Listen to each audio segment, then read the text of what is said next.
9 motivos para ler A Divina Comédia. Esse é o tema do vídeo de hoje, mas antes comenta aí qual é o teu livro preferido. O meu é A Divina Comédia, como vocês bem sabem. E se tu não me conhece, eu sou o Evezel, sou autor de A Valsa Eterna e Origem do Além. Origem do Além, inclusive, que é altamente influenciado por A Divina Comédia e faz homenagens a essa grande obra da humanidade. Tem vídeo novo aqui no canal todos os dias às 18 horas, então já deixa o like e compartilha com os teus amigos, que isso ajuda demais o nosso engajamento, beleza? E pra mim, A Divina Comédia é a maior obra da humanidade, né? Maior obra escrita da humanidade, mas se for contar pintura, escultura, música também, cara, pra mim é maior do que tudo já feito. Então bora listar os 9 motivos para ler A Divina Comédia. Ué, mas por que 9 motivos? A resposta está no primeiro motivo. A Divina Comédia de Dante Alighieri é escrita totalmente simétrica ao número 3. Nas suas 3 partes são 33 cantos, com exceção do Inferno, que é o primeiro canto que tem um canto de abertura, digamos assim, mas são 33, né, cantos aí para cada uma das 3 partes. Quer mais algumas evidências aí do número 3? Então lá vai. São 9 círculos do Inferno, 9, um número divisível por 3. São 9 as subidas pelo purgatório, né, se a gente tirar o paraíso terrestre, que a gente pode desconsiderar aí do purgatório, por ser uma coisa mais a ver com o paraíso. E o livro termina em suas 3 partes com a mesma palavra, então ele termina 3 vezes com a palavra estrela. No livro, o próprio Dante fala que ele nasceu sob a constelação de Gêmeos, a 3ª constelação do Zodíaco, e por aí vai, cara. É muita referência ao número 3 em qualquer coisa, né? E a própria maneira de ele escrever essa obra é por tercetos, né? A terça rima e tudo mais. Gente, na boa, só ler que é sucesso. Motivo número 2. O Inferno, os 9 círculos do Inferno são um grande motivo para você ler essa história. Com certeza tu vai se apegar muito ao Inferno, é a minha parte preferida, né, de todo o poema, mas não tira o encanto das outras partes. Não vai fazer que nem muita gente faz, que só lê o Inferno e depois deixa de ler o Purgatório e o Paraíso. O Inferno é onde todas as coisas mais horrendas e que criaram um adjetivo para esse tipo de coisa, que é o dantesco, uma coisa bizarra, uma coisa muito pesada, ser dantesca, é pela forma que ele descreveu muitas das torturas que ocorrem aqui no Inferno. Então, a jornada pelo Inferno é muito pesada, né? Ela tem essa vibe bem dantesca, mas é genial, é simplesmente genial. Não é só o cara pegou e escreveu um monte de coisa bizarra assim gratuitamente. Não, é muito longe disso. São os escritos mais originais, mais perfeitos que eu já li na minha vida. O Inferno vale cada verso lido. Motivo número 3. A metalinguagem e a Divina Comédia. O guia de Dante dessa árdua jornada pelo Inferno e pelo Purgatório também é o Virgílio, que foi um poeta romano, autor de Eneida. E nesse poema, o próprio Enéas, né, o protagonista da história, ele vai pro Inferno. Tem muita coisa referenciada ali a esse, digamos assim, submundo, né, o subsolo, o submundo de Eneida, que está presente em A Divina Comédia, né? Toda essa mitologia greco-romana e tudo mais está muito presente em A Divina Comédia. Então tem essa metalinguagem de Virgílio, que já, digamos assim, já escreveu sobre o Inferno, sendo guia no Inferno para o Dante, que Dante, por sua vez, está sendo um guia para a gente no Inferno. Então tem todo esse lance de metalinguagem, não só em relação a isso, mas tem muita metalinguagem aí nessa história. Inclusive traçando paralelos com a própria realidade do autor. Motivo número 4. Foi escrito em uma língua vulgar. Comédia, que só foi chamada de divina anos depois após a morte do Dante por Boccaccio, foi um dos primeiros escritos em uma língua vulgar, ou seja, que não foi escrita em latim. Dante escreveu essa obra no dialeto fiorentino, que mais tarde virou o italiano, que na época era considerado uma linguagem vulgar. E além disso, ele usou muito palavrão também. Então isso só mostra que o Dante, além de muito talento, ele também tinha muita coragem e era muito inovador. Lembrando que o italiano era considerado aí na época um idioma menor e totalmente sem graça.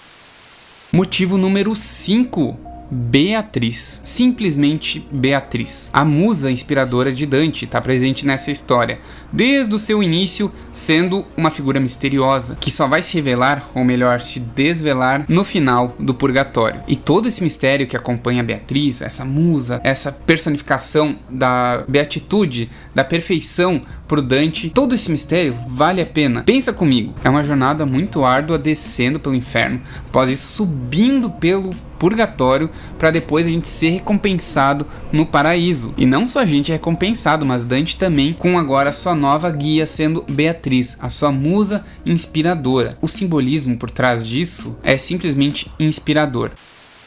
Motivo número 6. A Divina Comédia é uma das obras mais adaptadas e referenciadas do mundo. Quer alguns exemplos? O jogo Dante's Inferno, tem o próprio filme O Inferno de Dante, que leva, eu acho que só o nome, que é um vulcão que entra em erupção e tudo mais, mas tem ali umas alegorias com a Divina Comédia, pinturas. Música, que é um exemplo, a Sinfonia do Dante, do Franz Liszt, que é uma das minhas músicas eruditas favoritas. Tem o livro Inferno, do Dan Brown, que eu não gostei muito, mas ele abrange muito sobre o Dante, principalmente sobre o inferno. O meu livro, Origem do Além. No capítulo do personagem Câncer, né, Câncer, a constelação de Câncer, segundo o pessoal do Oriente, uma de suas estrelas leva e é um portal para o inferno, então tem todo o Inferno de Dante, todos os 9 círculos do inferno sendo apresentados no capítulo dele. Eu amo a Divina Comédia, é claro que eu botei no meu livro também. Enfim, são inúmeras releituras, inúmeras referências que eu podia passar o dia inteiro aqui listando pra vocês. Inclusive, Cavaleiros do Zodíaco também, na saga de Hades, o inferno é o Inferno de Dante com seus 9 círculos. Enfim, é muita coisa. Então, não tá convencido ainda de ler a Divina Comédia? Então bora pros próximos motivos. Motivo número 7, um dos meus preferidos. O próprio Dante reconhecia ser um gênio. Ele considerava sua obra, Divina Comédia, e seus outros escritos como sendo parte do conjunto de grandes obras da humanidade. E no limbo, que é o primeiro círculo do inferno, mas não é um lugar ruim, é só um lugar onde aqueles que não conheceram a Cristo, digamos assim, pessoas que nasceram antes de Cristo, não foram batizadas, etc., estão. É lá onde fica Virgílio, por exemplo. E outros grandes nomes da literatura que são citados, como Homero, Horácio, Ovídio e Lucano. E Dante acaba se botando no mesmo páreo que eles. Isso em um verso em específico, que eu vou ler para vocês na tradução de Vasco Graça Moura, que é a minha tradução favorita e é dessa edição aqui da editora Landmark. Vou estar deixando o primeiro link na descrição para vocês comprarem, beleza? Então ele e o Virgílio estão ali no limbo e até que são proferidos os seguintes versos aqui no canto 4 de A Divina Comédia. Então foi uma voz por mim ouvida: honrai agora o Altíssimo Poeta, sua sombra voltou que era partida, depois que a voz sustida se aquieta. Vi 4 sombras grandes a nós vir, nenhuma o rosto ledo ou triste afeta, e o meu bom mestre então de prosseguir, com a espada na mão, olha o decano, à frente qual senhor a conduzir. É Homero, poeta soberano, o outro Horácio, sátiro que vem, o outro Ovídio e o outro Lucano, pois cada um comigo se convém, no nome que na voz sozinha soa, fazendo-me honra, nisso fazem bem. Entendeu? Então, tipo, o Dante aparece ali, os caras ovacionam o Dante. São grandes nomes da literatura mundial. Mas isso só nos mostra um lado muito humano do Dante, né? Com essa falta de humildade. E vamos falar, meu, o cara tava certo em falar isso, né? Pra mim, ele foi o maior dos maiores.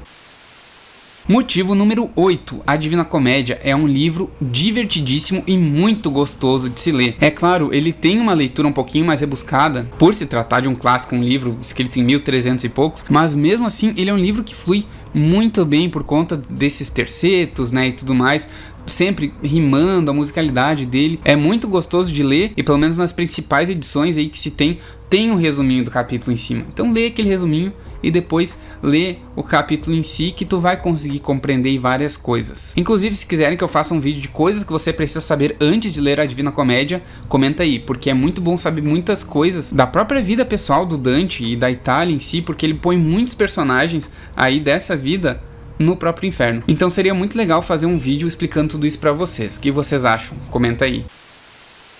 Motivo número 9 e o último motivo: o final do livro. O final do livro nos mostra uma influência de Dante totalmente aristotélica e totalmente diferente do que a Igreja Católica propunha, e uma visão de Deus totalmente moderna e totalmente à frente de seu tempo. É de se arrepiar com as palavras finais de Dante em A Divina Comédia. Na boa, vale cada verso, cada dificuldade, cada palavra que teve que buscar no dicionário, vale a pena. Vai te escorrer lágrimas, vai te arrepiar, vai te despertar diversos sentimentos. Ainda mais se tu souber que o Dante foi um cara que viveu na Idade Média e era um católico fervoroso e fez o que ele fez em sua obra e trazer uma visão de Deus como a que ele tem, que, digamos assim, é totalmente correta da maneira que ele botou e que ele escreveu, na boa. Quem leu sabe que eu tô falando. Mas leia. O final é apoteótico. E esses foram os 9 motivos para ler a Divina Comédia. E aí, gostou? Então deixa um like, comenta alguma coisa, compartilha com seus amigos. E é isso aí, um forte abraço e até mais!